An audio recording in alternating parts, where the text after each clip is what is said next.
I don't ever slow up, no I don't take shit. I got no love for the fakeness. If you wanna play tough and wanna hate this, I'll always show up. I don't ever slow up, no I don't take shit. I got no love for the fakeness. If you wanna play tough and wanna hate this, I'll always show up and make a statement. I don't ever slow up, no I don't take shit. I got no love for the fakeness. If you wanna play tough and wanna hate this, I'll always show up and make a statement. Everything.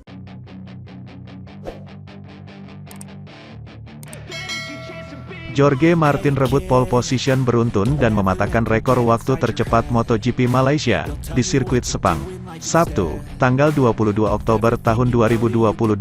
Sementara, duo Ducati crash dalam kualifikasi. Sembari menunggu giliran tampil, Fabio Quartararo mendapat pemeriksaan dari dokter.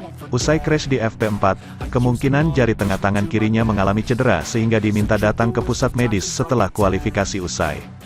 Sementara, para pembalap yang memulai dari kualifikasi pertama, termasuk Francesco Bagnaia dan Marc Marquez, mulai beraksi. Tanda-tanda akan turun hujan makin jelas sehingga mereka berusaha keras mencetak best lap secepatnya sebelum trek basah. Pecco memimpin, diikuti Johan Zarco, Brad Binder, Jack Miller, Miguel Oliveira dan Marc Marquez pada 3 menit awal. Hingga 5 menit, duo pembalap Ducati mengakses tiket ke Q2. Darryn Binder terjatuh di tikungan 12 setelah 7 menit. Remy Gardner pun mengalami crash di tikungan 8 dan kesulitan memindahkan motornya. Bagnaia yang mencetak waktu acuan terlihat santai saat stint kedua. Miller sempat melebar keluar trek tapi belum kehilangan waktu terbaik. Alex Marquez terjatuh saat waktu tinggal 2 menit. Sedangkan, Marc Marquez tak kunjung beranjak dari P11. Ketika bendera sudah dikibarkan, Miller malah jatuh terbanting cukup keras dari motor di tikungan 2. Marquez menunjukkan performa berkelas dengan memanfaatkan detik-detik terakhir untuk merebut tiket pembalap Australia tersebut. Juara dunia MotoGP 6 kali itu pun urung start dari P21. Quartararo keluar dari pit dengan mengibaskan tangan kiri seolah ingin mengurangi rasa sakit di jari.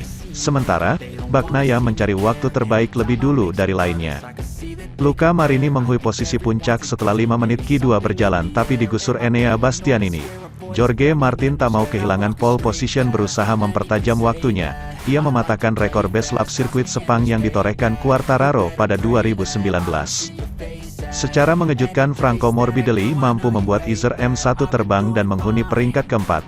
Sayangnya, ia tak bisa menikmati posisi itu lebih lama karena diusir Bagnaia. Tinggal 7 menit, Maverick Vinales merangsek ke posisi keempat dan mengacaukan dominasi Ducati, yang sebelumnya mengisi 5 teratas. Bagnaia yang bergerak dibayangi Marc Marquez akhirnya crash di tikungan 4 ketika sesi tinggal 3 menit. Strategi itu membuat pembalap Repsol Honda leluasa menambah kecepatan dan melesat ke 3 besar. Espargaro terjatuh di tikungan 8 saat waktu sudah habis. Sementara, Quartararo yang berhasil menyelamatkan diri dari crash di area tersebut tak mampu memperbaiki waktu dan duduk di posisi ke-12. Martin akan berada di baris terdepan didampingi Bastianini dan Marquez.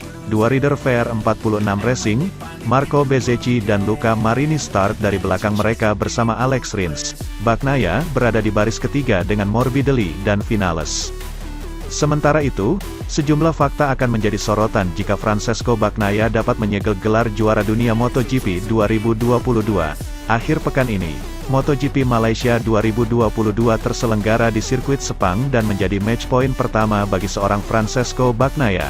Rider andalan Ducati Lenovo Team ini memiliki sejumlah skenario untuk memupus Fabio Quartararo dari gelar juara dunia. Bagnaia saat ini mengoleksi 233 poin. Unggul 14 poin atas Quartararo, dengan 2 balapan tersisa atau 50 poin maksimal yang bisa diambil. Bagnaia punya kesempatan pertama menjadi juara dunia pada balapan MotoGP Malaysia 2022 akhir pekan ini. Syarat utama Bagnaia untuk bisa menjadi juara dunia MotoGP 2022 adalah menambah keunggulan 11 poin atas Quartararo di MotoGP Malaysia. Dengan begitu pembalap Ducati itu akan unggul 25 poin dengan sisa 1 pertandingan.